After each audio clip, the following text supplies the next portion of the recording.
राहु की छाया। मीरा अब 12 साल की हो चुकी थी। गांव के स्कूल में पढ़ती थी, अपने साथी बच्चों जैसी ही। लेकिन उसके अंदर कुछ था, कुछ अलग। जैसे समय के परे कोई चीज उसके भीतर पल रही हो।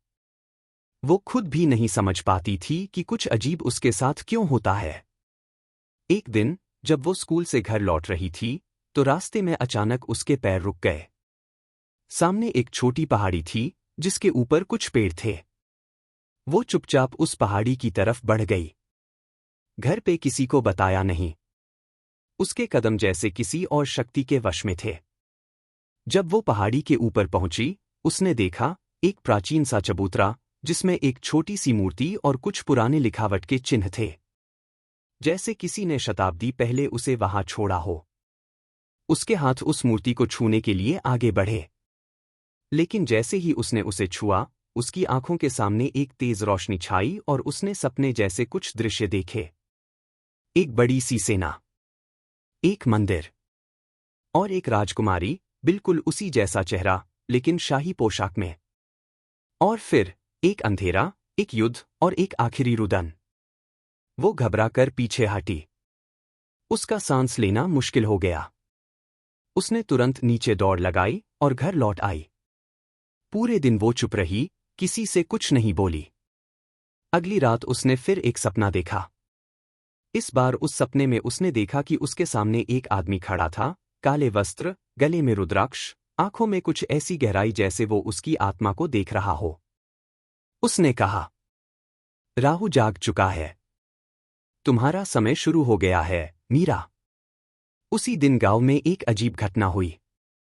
एक लड़का, पिछले कुछ महीनों से बेचैन था, अपने घर से चला गया। उसने अपनी मां को सिर्फ एक बात लिख छोड़ी, मैं इस युग का नहीं हूं। मुझे उससे मिलना है। पूरे गांव में चर्चा थी, लेकिन किसी को सच नहीं पता था। फिर एक दिन मीरा गांव के पुराने तालाब के पास गई, जहां वो अकेले बैठना पसंद करती थी। वहां उसने उस लड़के को देखा, थका हुआ, लेकिन आंखों में कुछ पहचान सी थी। उसने मीरा को देखा। उसकी आंखें नम हो गईं। धीरे से बोला, राजकुमारी, तुम वापस आ गई। मीरा सुनकर सन्न रह गई। तुम कौन हो? उसने पूछा। उसने कहा, मैं आदित्य, तुम्हारा रक्षक, पिछले जन्म का योद्धा।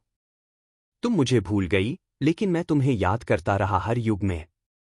मीरा कुछ समझ नहीं पाई। उसका सिर घूमने लगा।